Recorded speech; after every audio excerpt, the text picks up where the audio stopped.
Hello, hello. Welcome to Healthy Perspectives, a podcast that takes on current cultural and social issues through a clinical lens.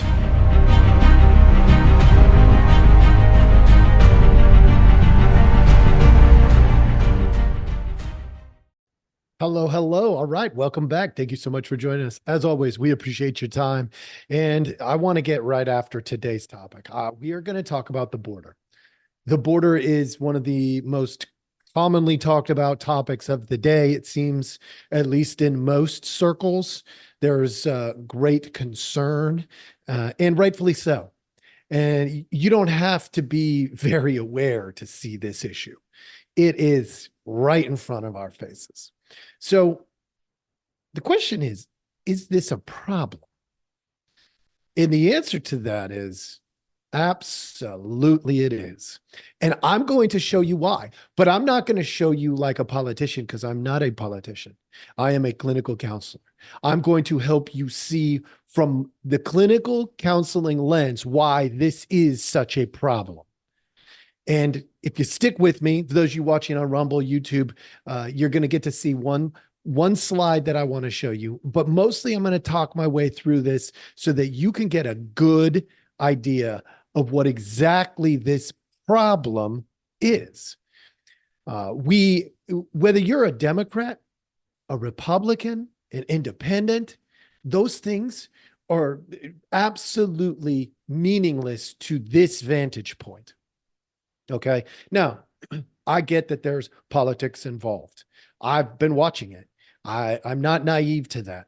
But if you follow what I provide for you today, you will be able to go to any politician that is not taking this issue as seriously as they should, or are playing politics instead of doing the right thing for these human lives, but also for the American citizens.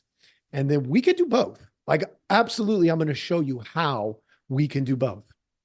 First, let's start with what is the problem? The problem is boundaries. So in the clinical world, we don't call them borders. We call them boundaries. And there's really only two reasons we set boundaries. Two, that's it.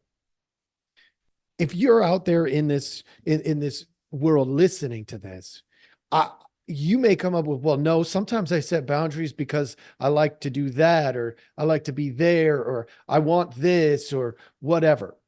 There's only two reasons. Number one, the primary reason that we set boundaries, is safety. The secondary reason that we set boundaries is comfort. That's it. All of our boundaries are about safety, comfort, or both. It's tricky to decipher sometimes whether there is a safety concern or a comfort concern. We misinterpret this a lot. If you didn't listen to my podcast on how we have gotten comfortable, and because of that, pain has this really intense interaction with us now, go and listen to it. We have gotten so comfortable that now we consider normal discomfort extreme pain, but it's not. It's a distortion.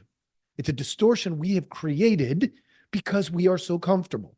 Totally different podcast, but I wanted to put that in there because boundaries work similarly. We set boundaries for safety and for comfort. That's it. Nothing more. One or both of those reasons will always be in play. So if you're following along, I want to show you if you're on Rumble or YouTube, you'll be able to see this, the spectrum that it falls on. So I'm going to describe it for those of you who can't see this with your eyes. I have the spectrum that overlaps where boundaries begin to form. You've got two circles that are separate but close, right? In this particular case, we could be saying America and Mexico. That isn't the healthiest relationship in the world. That's why in America, there are certain things in place where if you cross the border, you can be protected, right? Because independence is great to a point. Then you've got this next set of circles where there's a fair amount of overlap. And then you've got this next set of circles in the bottom that is a little more overlap. And then you've got this next set of circles that overlaps almost completely. And I would suggest that the ones that overlap almost completely and that don't touch are the least healthy. The least healthy. The ones that don't touch at all. There's no interaction. The reality there is there's two independent characters, persons, or countries that don't function with any kind of reciprocity, working together, teamwork. That's not good, especially when the border is literally just a line in the dirt. We don't want, even though the line is there and the boundary is clear, we don't want that kind of relationship with our neighbor. We wouldn't want that with Canada. We wouldn't want that with Mexico. We also don't want the bottom right. The bottom right, as I'm looking at it, is the one that overlaps too much. Why? Because the complete loss of autonomy is almost present, which means you blur the lines so much that you have dysfunction. It's complete dysfunction. It's unsafe, not just uncomfortable. In the clinical world, we call that codependence. Codependence is when we cross that threshold into being unable to make decisions without considering the opinion of our neighbor. Well, that's great under some circumstances. So you see the other two circles. That's great under some circumstances. But unfortunately, what happens is when you overlap too much, you go to each other for everything. Hey, the kid's running out in front of the car. Should I stop them? Are you kidding me? That would be one of those codependent circle situations. It's overlapping too much. You should be able to, you really ought to be able to function independently under certain circumstances. Like if your kid is running out in front of a car, right? I don't need to talk to my wife to say, I'm going to get my kid. My wife doesn't need to talk to me to say she's going to get the kid. We don't want that kind of codependence, the inability to make even sometimes the most basic fundamental decisions without considering the other. Now, obviously, those two extremes, the no connection, the complete overlap, somewhere in between is where we need to fall. And with boundaries being about safety and comfort, that's how we determine where it is. So let's extrapolate this psychological concept into this cultural issue. At the border, do we have a loss of safety? If anybody can come through, if we have mass immigration and there's not good, adequate vetting of the people coming through, well, unfortunately, that's a major safety concern. Is it a comfort concern? Well, safety concerns are comfort concerns. So yes, it's both. Is it a loss of comfort in the sense, if it weren't a safety issue, if everybody who came through was just trying to get to the United States to have a better life, to make a better life, but they were all safe, is it a comfort issue? Yes, because we can't know that. We should have some reasonable idea of our level of safety because that creates some level of comfort. So yes, it's still a comfort issue, even if safety weren't actually a real problem. Is codependence forming? Yes. Why would so many people be flooding in through the southern border? because they want to hurt us or they want to help us. They want to make a better life, or they're fleeing from something, or maybe both. Look, what are the chances that every person who came through is somebody who loves and appreciates America? They are very, very low. The chances of that are probably close to 0.00%, because some of the people, it only takes one for that percentage to change. And we know that there were hundreds of people in the last year who were probably out to hurt America and got caught. And that doesn't count all the getaways that came through the border. So when we extrapolate this out and we look at the country view of it, if we take that clinical lens of boundaries are for safety, boundaries are for comfort, and then we extrapolate to the big picture, the macro level, we could honestly say we are creating problems that don't need to exist. Now, here's the rub, folks. The human level of care. I am a professional counselor. That's what I do in my day job, which means I help people, I heal people, and that's a big deal to me. So when people are hurting, no matter where they're from, no matter where they have been or where they are going, my heart goes out to them.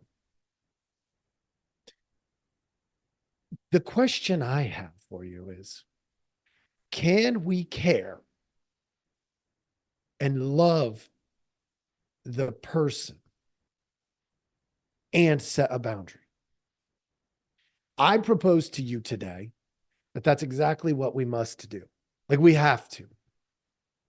Matter of fact, believe it or not, more often than not, boundaries that are clear and kind, that doesn't mean you get whatever you want, but they are clear and kind, are increase our appreciation and care for one another. If I were to set a boundary, say with a client, the client then has the option of respecting that boundary or not. If they respect that boundary, then my care and my ability to love them up close increases, because they have respected the boundary that made me either comfortable, safe, or both. So a boundaryless relationship is actually not a loving relationship whatsoever.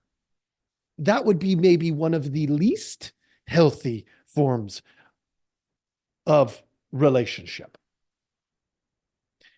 And right now, it's not boundaryless, but it's pretty dang close when we look at the macro, the cultural level, the United States and Mexico. And here's a funny thing. I had this conversation with somebody last week about Canada, because Canada, there's some people I was interacting with, and they were from Canada. I live real close to the Canadian border, and they were like, well, I mean, take care of the people. The people aren't the problem. That's true. The people may not be the problem. The country might be the problem. But here's the thing. One boundary that isn't in a healthy zone affects all other boundaries. And here's the point that I made. And I got a good response from him. So hopefully this hits home with you too. If the US southern border is dysfunctional, the boundary we set is not being held, which it's not. And it's not because they don't want to, it's because they're told they can't. Right? If the boundary is being set but not held, we now have this situation where the boundary isn't believable. What is that going to do to our northern border? A couple of things. Is Canada going to trust the United States to protect the Canadian border? Meaning making sure we don't let people out of the United States and into Canada that are unhealthy? Or what about the other direction? See, now that border becomes a question mark. Now, what if these immigrants that come from Mexico that have it out to get the United States decide they're going to head up to Canada for a while, and then they're going to come through the northern border later on? Now, all of a sudden, Canada is housing people who want to harm the United States. So does this change our relationship with Canada? It absolutely might. I would even propose it absolutely does. Because now, how do we trust that border? We can't trust the southern border. If our boundaries don't mean anything, then how do we create a trusting relationship with any of our neighbors? Inherently, that's a problem. And Canada should actually probably take a little different tact than what it appears they're taking. It's like, let the floodgates open. You know, they're wanting safety and comfort, and I get that. But they won't have safety and comfort here if we can't provide safety and comfort for them. What will end up happening is we will become unsafe, no different than where they came from. And that's a problem. That's why we have boundaries. So, can we love the people and set the boundary? Yes. Can we work on the immigration laws, rules, and all that stuff? Absolutely. But if we do that without holding a firm boundary, or border in this case, we have failed. Psychologically speaking, we have failed. The people coming here to get safety will be no safer than they were back home. Matter of fact, it could be argued they might be in more danger. They might be in more danger because if somebody were to attack the United States, what are the chances that it's going to be small little battles, that are isolated? Not very likely. So I was hoping that I would, help you see from a psychological standpoint the importance of that boundary or that border. Not because this is political. So this isn't political to me. This is psychological. Safety and comfort, in order to be maintained, we can't lose our identity as a nation. And our identity is often found within the borders of the United States. Now, can we project that out into the world? Yes. But if we lose the identity of who we are within our borders because our borders mean nothing, we lose the big picture. An unstable United States, just like an unstable individual, becomes unpredictable, becomes unsafe. We're not helping the issue any by opening a border, by having this internal, pissing match that's going on between Biden and the governor in Texas. We don't need that crap. Close the border, process through the ports of entry, and let's get back to what it is that we are as a country. No different than I would tell somebody who is sitting on my couch. If you are codependent, overlapping too much, if you are disconnected and not paying attention to the love and the care that you have for those people, both of those situations are a problem. Find the middle ground and find it based on two things: safety first, and then comfort second. I hope this was helpful. I know this was maybe an interesting look, taking the micro, the psychological, into the macro, the cultural, when it comes to boundaries or borders.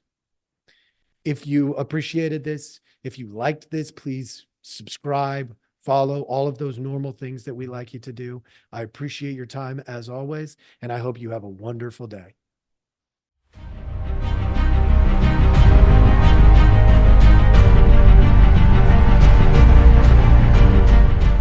Hey, everybody. Thanks for listening.